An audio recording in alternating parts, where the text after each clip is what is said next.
Hello and welcome to Access Chat. I'm delighted that we're joined today by Richard Morton, who is the Head of Accessibility at the Central Digital and Data Office, part of Cabinet Office, which is the central part of the UK government, coordinating all of the other government departments. It's great to have you on.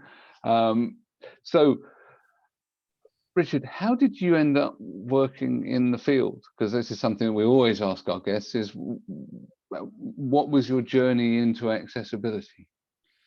Okay, well, thanks, Neil. Thanks for inviting me. I've been working in IT for a long time, starting in mainframes actually a long time ago, and moved into PCs, eventually into web work. And at one point, someone asked me about testing, so I started doing some general web compatibility testing, and then they asked me about accessibility testing. And it was kind of a natural progression, if you like. I didn't really know anything about accessibility at that point, but I learned it pretty quickly. I was a contractor and I just had to learn. So that's how I got into it.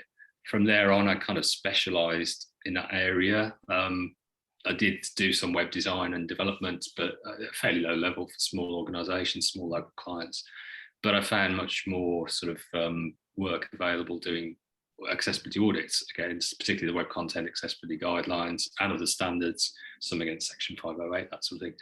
So that's how I got into the role, if you like. And then I had the opportunity to do some work for GDS 5.5 years ago, no, just over 5 years ago, and since then I've stuck at it, and I became a civil servant after that, and so carried on specialising in that area. Yeah, and I think it's an area that most of us of our age, you said you grew up and went to school in the 70s, I can relate, have fallen into. It's not something that, we grew up going, you know what, I'm going to be an accessibility specialist when I grow up. Hopefully that will change. Hopefully a new generation will think, this is a career. But so what keeps you in it? Because that's the other thing is, you can fall into it, but a lot of us don't just fall into it. We really immerse ourselves in it, and it's a topic that we become really passionate about. So yes, you were doing testing. Yes, you moved into it and started specializing. But what was it that kept you interested? I guess the variety. I've audited so many websites across so many different types of organization and things like that. There's such a variety, but then taking on other things like running training, running awareness sessions, writing guidance. There's such a variety of work in this area. It's just fascinating stuff, and I've become more passionate about it as I go along. And the main, I guess, one of the main drivers is my kind of frustration that this stuff still hasn't been solved. 25 years after the Disability Discrimination Act. And the web was built to be accessible, and yet it's not. And I know things are a lot more complex now than they were back in the early days, but the pace of change with the web and other things, documents, just hasn't reflected itself in making them accessible, and accessibility just hasn't been built in, if you like, which is where my passion lies, is building capability, building a culture of accessibility. It's not so much these days about the technical side of it. My technical skills are still there, but I don't use them on a day-to-day basis. I'm not doing, coding, and I'm not looking at ARIA very much, things like that.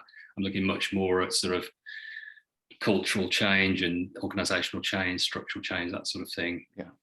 Yeah, that makes perfect sense to me. My accessibility technical skills are busy atrophying as I think about the organizational impact and how we can do stuff at scale. So much more on the strategy side of things these days.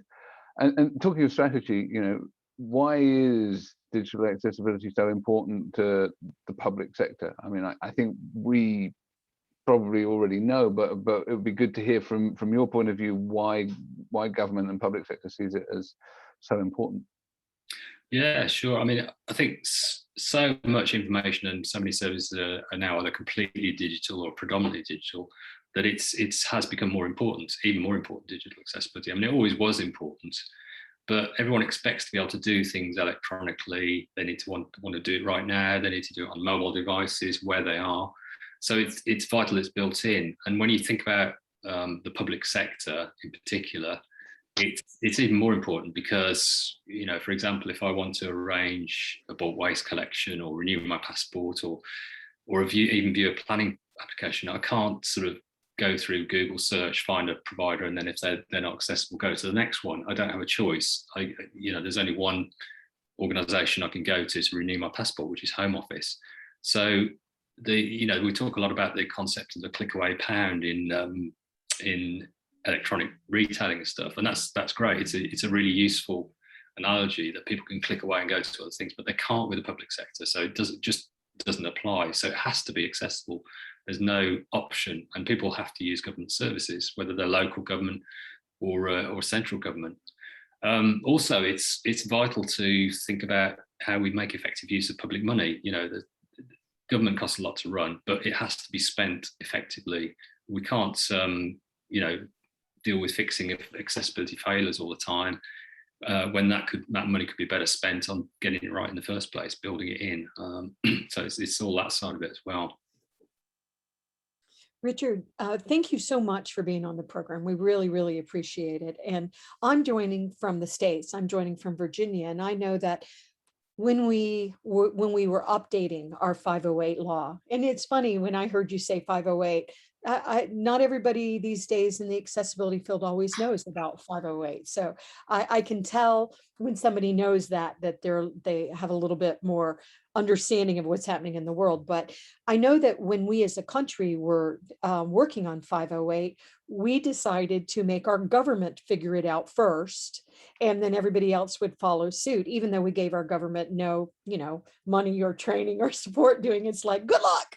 You're doing it wrong, by the way. But it's just, we really needed our government, which is our largest employer in the United States, if they could figure it out, then we felt the rest would follow. And some of that has happened. Of course, our lawyers have stepped in too. But how is the regulation about accessibility having a positive life on procurement and people's lives? I think it's certainly making people much more aware of the need to consider accessibility. Regulation's been around a long time in terms of things like the Equality Act and the Disability Discrimination Act, but more recent regulation, thinking about the public sector bodies accessibility regulations in the UK and across the rest of Europe, has certainly raised awareness of this. And we're still at the case where when we run basic training and demonstrations, it still leaves people getting those aha moments when they think, I now understand why this is important, because you can write it in a document as much as you like or in a standard and people don't necessarily take much notice. But the regulations, if we can raise awareness of the regulations, it is having an impact. They're certainly talking about it a lot more than previously through things like communities, meetups, stuff like that. Even though, as I say, the sort of Equality Act's been in place a long time, the Disability Discrimination Act, and it isn't really radically different from that. It sets particular standards, but the laws around discrimination have been around quite a long time in the UK. Right. And there is a lot of talk in the communities about procurement and how to improve things.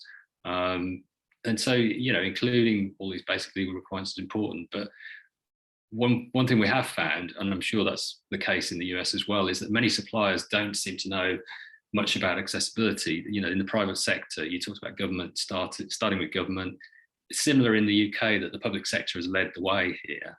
So the private sector is struggling to catch up with some of this stuff.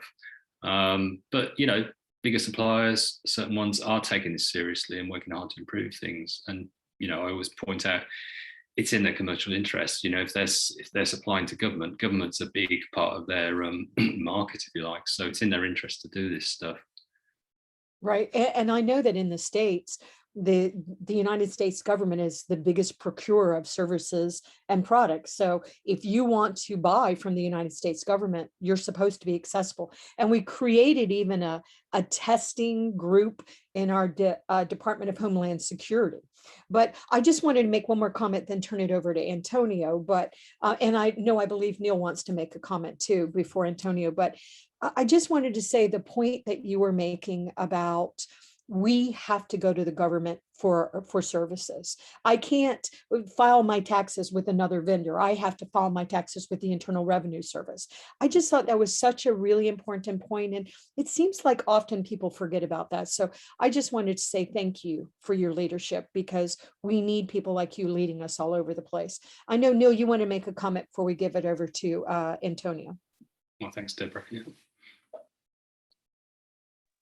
Actually bothered to mute myself, silly me. Right, so yeah, in terms of procurement, I think it is an interesting one, and it was really about your comment about suppliers not necessarily understanding accessibility, and also I think this, even organizations that have an accessibility competence don't have it embedded across the whole of the organization.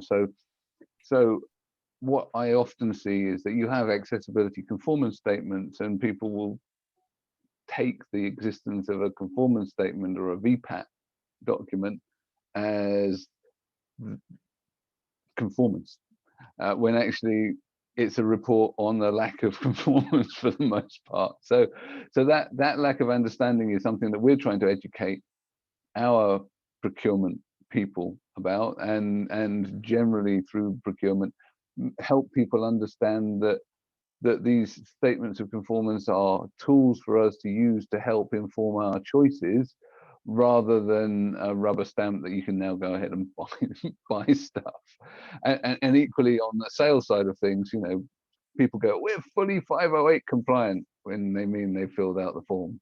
So I think that there's still this sort of education process to go through across organizations. That doesn't mean that people have to be deep experts, but does mean that they need to be able to sort of look out for certain red flags within a document, and then sort of that can then be referred off to the teams. So it can have a really positive effect if people know what they're looking for, and that I think as we educate people on how to read the forms and so on, that this will get better. And Deborah's made a point about saying, don't say you're compliant, say you're conformant, but or conforming. But even so, these are weasel words. Antonio, hand over to you. No, this is a topic that we have discussed in the past with guests from different parts of the world. Even working for different government organizations who do a similar work to Richard's.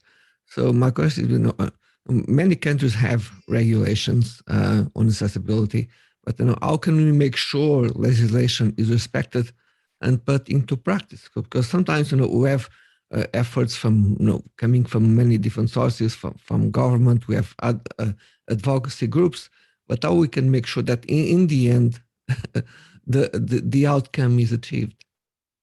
Yeah, sure. I mean, there's a mix of things. I mean, we've at CDDO and formed previously at GDS, I mean, it's the same team. We've previously been running an accessibility campaign over the last 2 years, and that's included a lot of strands, things like blog posts, social media surveys, podcasts, talks, question and answer sessions like this, and also taking advantage of events like Global Accessibility Awareness Day to raise the profile of the legislation, the new regulations, particularly in the UK, but also the Equality Act and the related regulations. The accessibility capability team at CDDO are, carrying on doing this across government through accessibility community groups and meetups, training, clinics, and guidance. And so it's ongoing, if you like. We have to do a lot of work to keep raising awareness of this.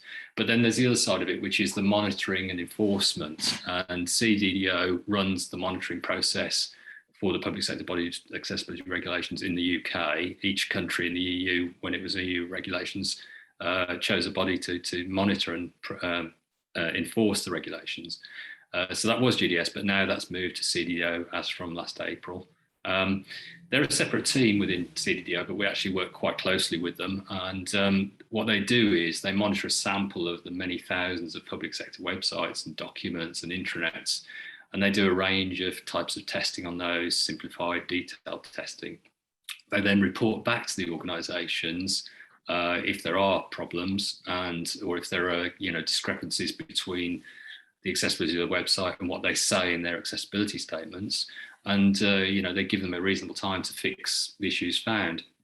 If they don't fix them, then it comes to the point of enforcement, and CDDO enforces the accessibility statement requirements, but then the general enforcement goes through a couple of different bodies in the UK. There's the the Equalities and Human Rights Commission in Great Britain, and the Equalities Commission for Northern Ireland in Northern Ireland.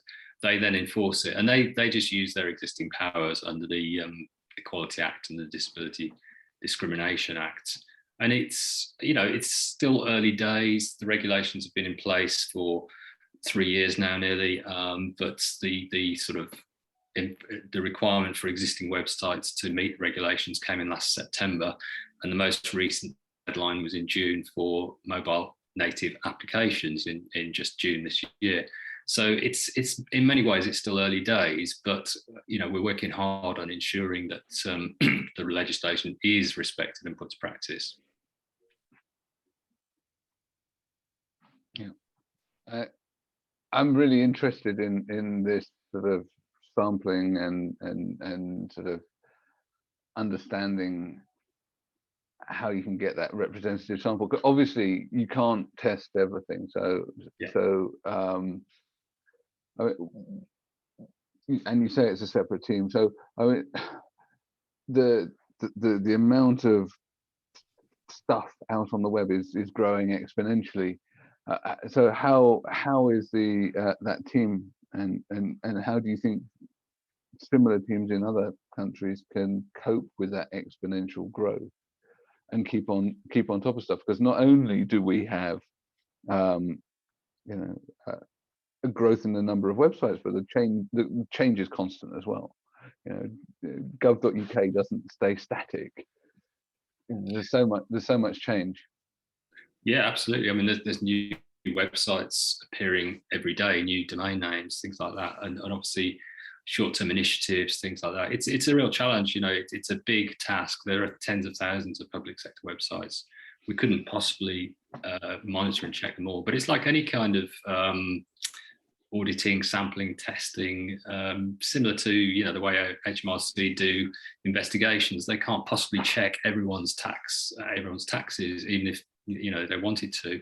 They have to do it on a sampling basis, and then it becomes a sort of I guess it becomes a deterrent. It becomes a sort of educational exercise as well. That one of the things we hope to do is find out the sort of areas where people are having lots of problems, so we can tailor our guidance and training accordingly. Because if the majority of issues are with things like, I don't know, video, then maybe that's an area we need to address more directly. That's just an example.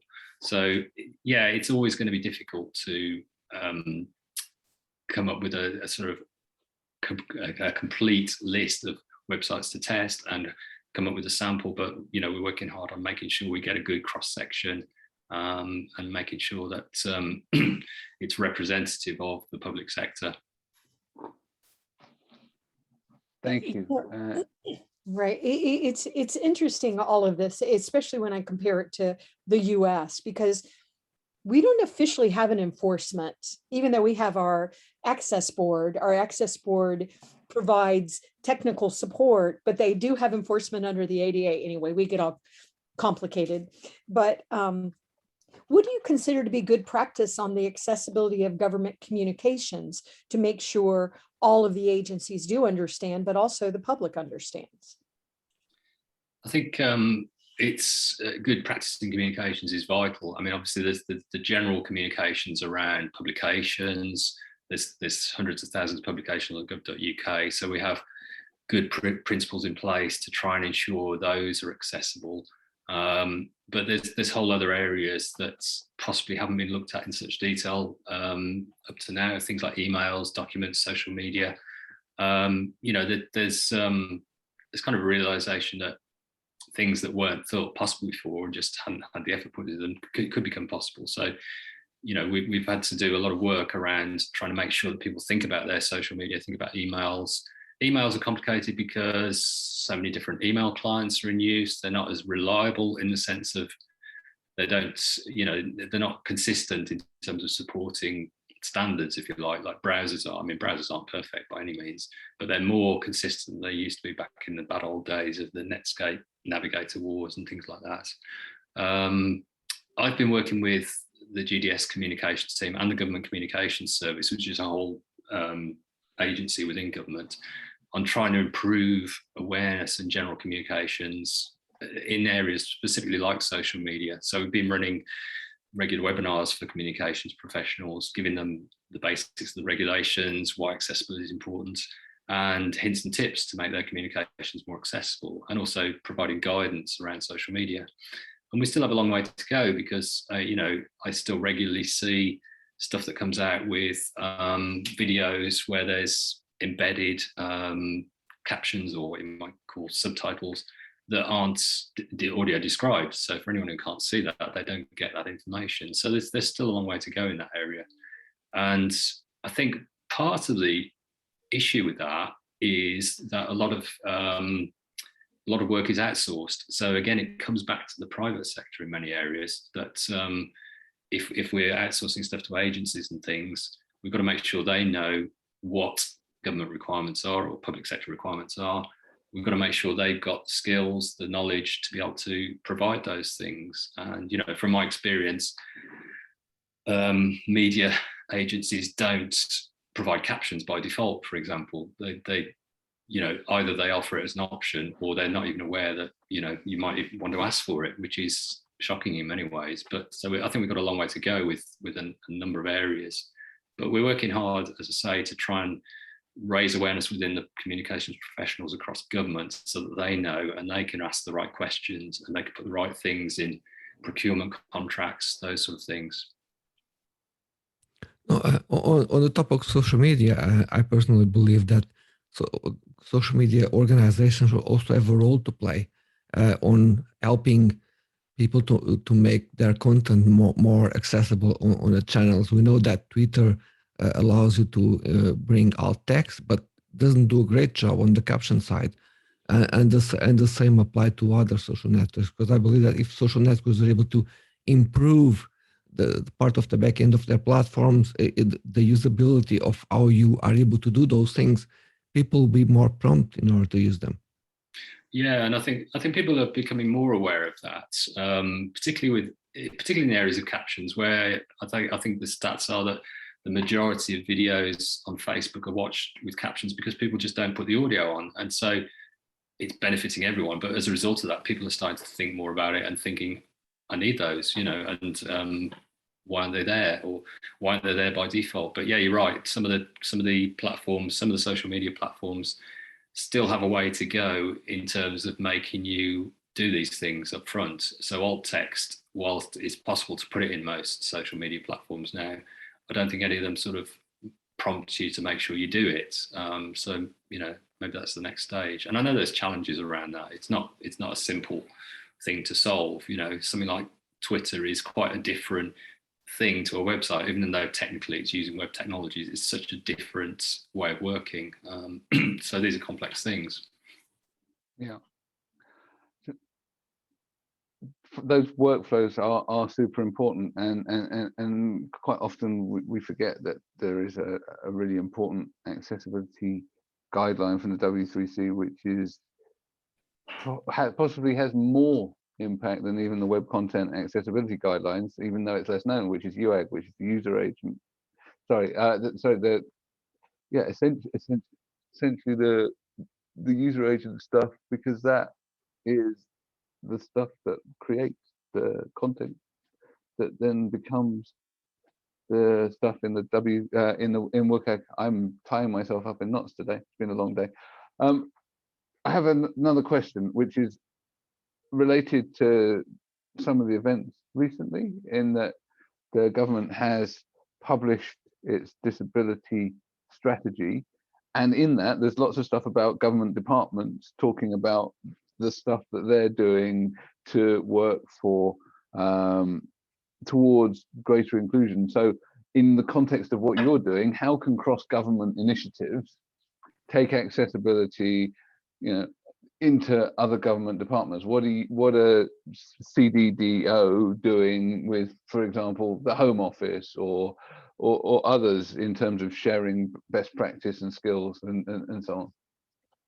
Yeah, sure. I mean, the accessibility capability team within CDO exists primarily for cross-government work.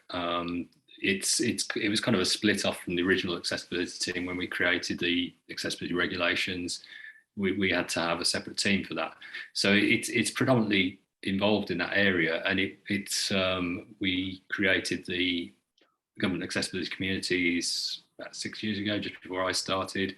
That's grown to a large number of people in government and other parts of the public sector as well. You know, it extends beyond central government into local authorities, into the NHS, into public transport, into universities, and it's a community of professionals in many different disciplines who have an interest in this, and we've worked a long time with them to sort of make them, they've become more independent, if you like, because in the early days we had to sort of prompt with questions and we had to answer a lot of the questions. But now we've got to the stage where, you know, if you ask a question in the government accessibility community, you'll get half a dozen answers from half a dozen different parts of government very quickly. And, you know, we get involved, but we don't have to, you know, these things get answered.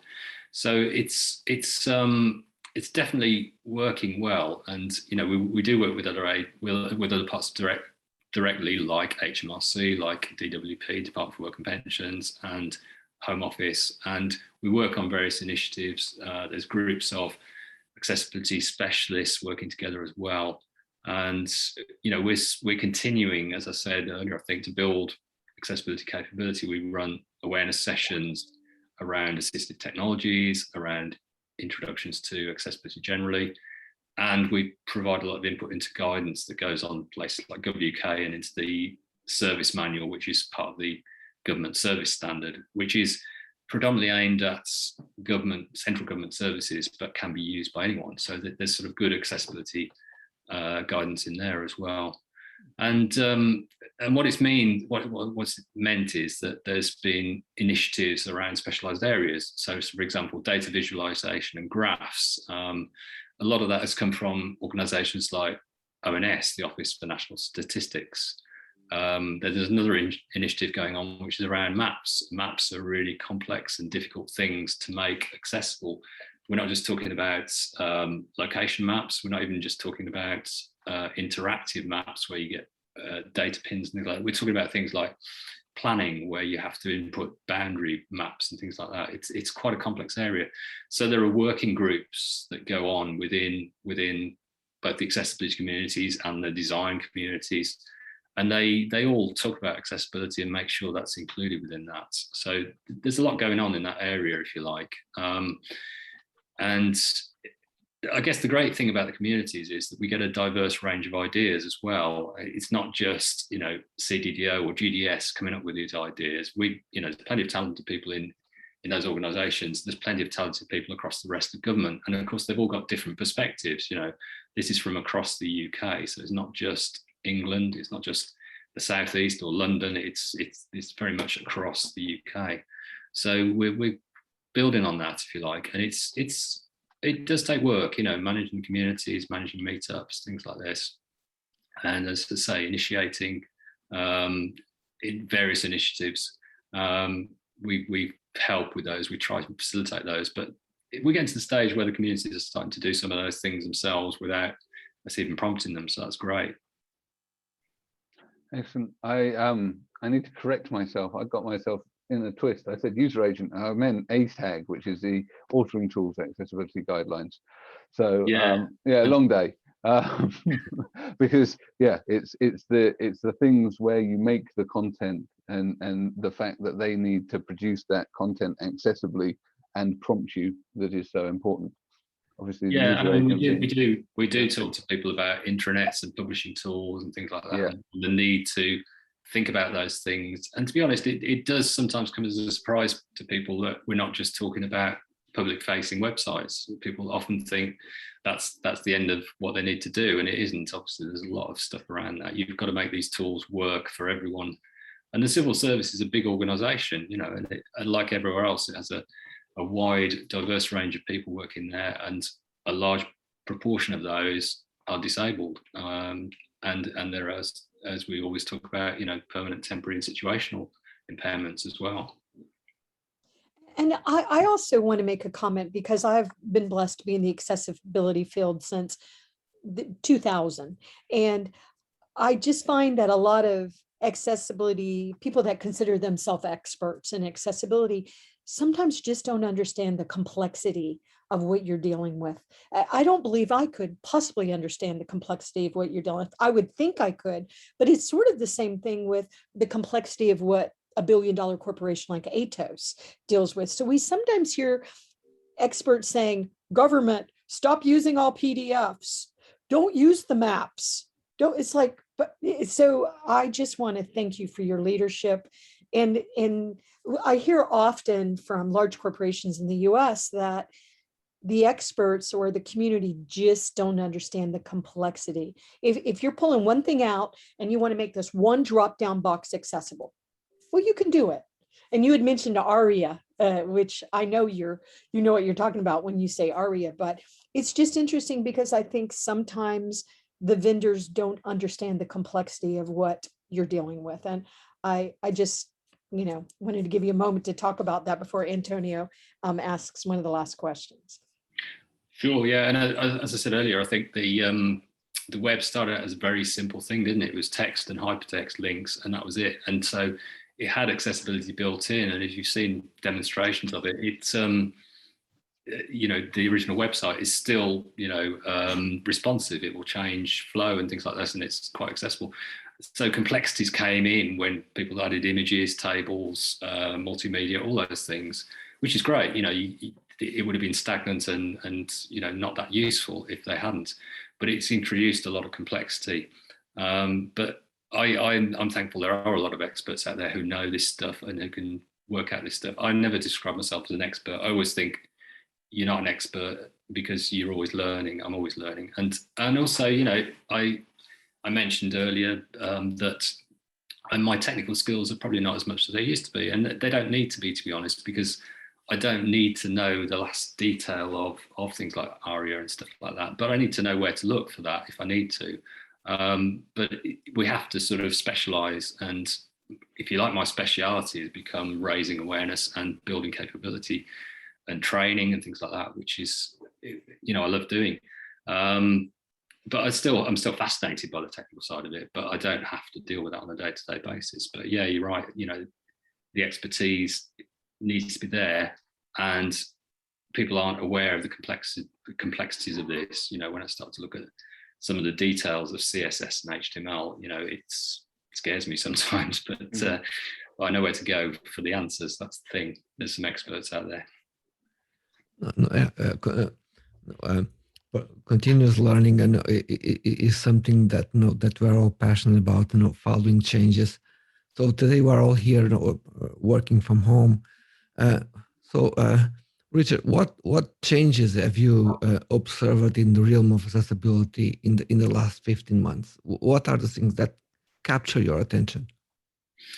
Yeah, I think there was definitely a realization early on in the pandemic last year that lots of things that weren't possible or just hadn't been done before could be done. So it suddenly became possible for many people to work from home, when before it was often the case that it was considered difficult or just wasn't an option.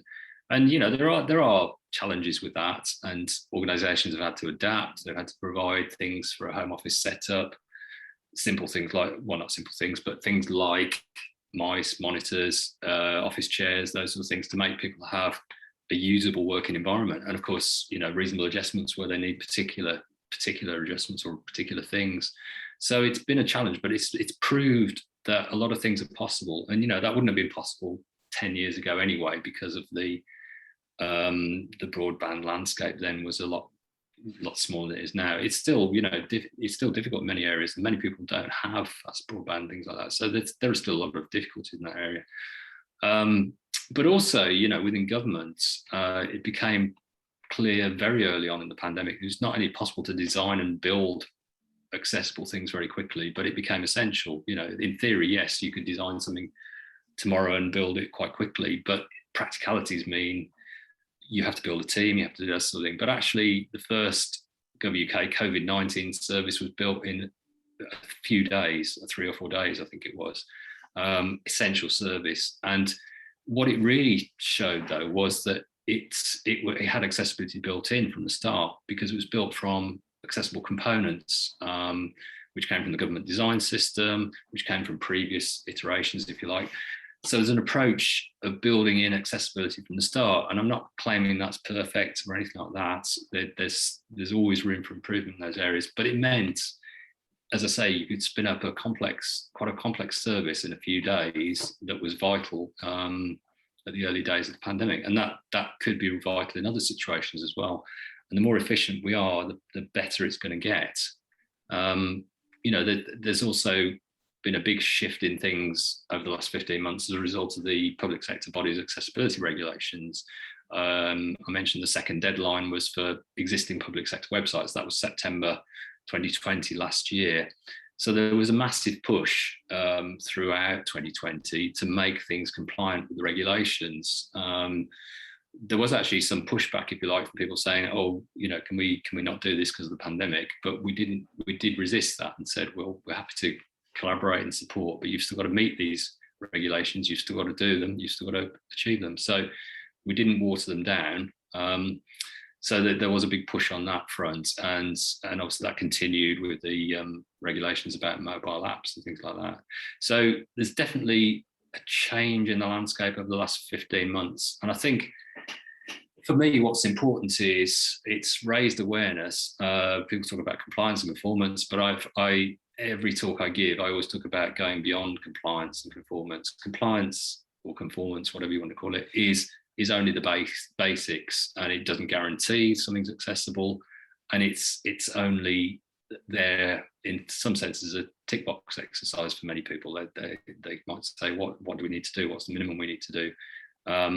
And whilst I recognise that people have to focus on priorities, they have fixed budgets, often they have fixed timescales for some of these things, they have to go beyond that, and we have to keep working to continue to promote that. So I think in terms of our next challenge, that's the real challenge, if you like, is getting people to go beyond what they've done in the last 15 months, which has been brilliant, but there's still a lot of work to be done. Yeah, I'd agree. I think that the legislation has had a significant accelerating effect on the improvement of accessibility of websites, but also it's woken up the private sector supply chain that you guys rely on, to the need to be doing this more, and to the need to build accessibility skills, because that's something that we've been passionate about for a long time, but it's really clear now that there's a real demand for skills, and that you can't just go out and recruit, because everyone's gone out and looked to recruit, and so we need to grow them. So that's something that we're really passionate about, but also seeing what's happening. We've got the laws in the UK, they're the same, they've transposed from the European legislation. And I think that also, even though UK is outside of Europe now, the impact of trading digitally across borders will mean that the European legislation is going to impact the private sector quite considerably over the next couple of years, as the European Accessibility Act comes into force as well, because any UK company that wants to do business with Europe is going to have to do it. So I think there's going to be a continued benefit from legislation to making accessibility more commonplace and more embedded. But echoing back to what you said and what Deborah said, actually trying to do this in complex organizations is not trivial. There's an awful lot of legacy systems to deal with, an awful lot of interoperability between different systems and dependencies on partners and other bits of business and operations that make it something that is less about technical competence and capability and more about management competence, process, and all of this kind of stuff. So I think that this is something that the accessibility industry needs to get their heads around as well. You can't just deal with the code; you need to deal with the complexity and the sort of organization behind it. So yeah. Yeah, and I think it's very much about making everyone aware that it's all everyone's responsibility to do this stuff. And I constantly go on about the importance of accessibility and that people don't always get it. But I say, what would you do if someone said your website wasn't GDPR compliant? You'd soon fix that, wouldn't you? Or you'd make sure it was compliant, or it wasn't secure, for example. You didn't have a secure password system. You'd be taking big notice of this, and that's where regulations do come in. But I'd much rather use the carrot than the stick. Yeah.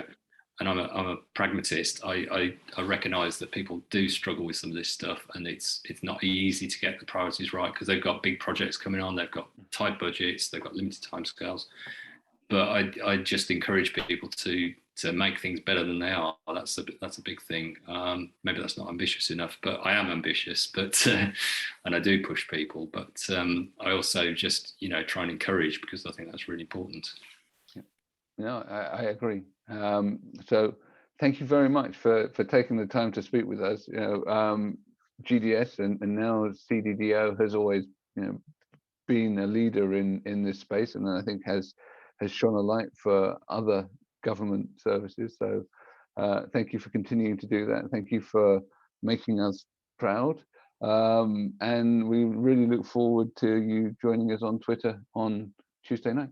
Thank you, Richard. Well, thanks very much. Yeah, I'm looking forward to it myself. Yeah, great. One last thing, I need to thank the people that keep the lights on.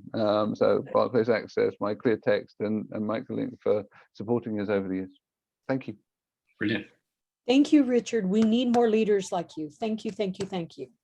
Well, thank you.